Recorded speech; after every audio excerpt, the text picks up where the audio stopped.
श्रीलक्ष्मी श्रीमहालक्ष्मी क्षीरसागर कन्यका उत्तिष्ठ हरिसम्प्रीते भक्तानां भाग्यदायिनी।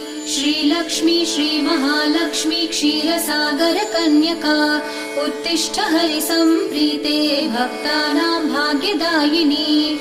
उत्तिष्ठोत्तिष्ठ श्रीलक्ष्मी विष्णुवक्षस्थलालये उत्तिष्ठ करुणापूर्णे लोकानां शुभदायिनी। उत्तिष्ठोत्तिष्ठ श्रीलक्ष्मी विष्णुवक्षस्थलालये उत्तिष्ठ करुणापूर्णे लोकानां शुभदायिनी।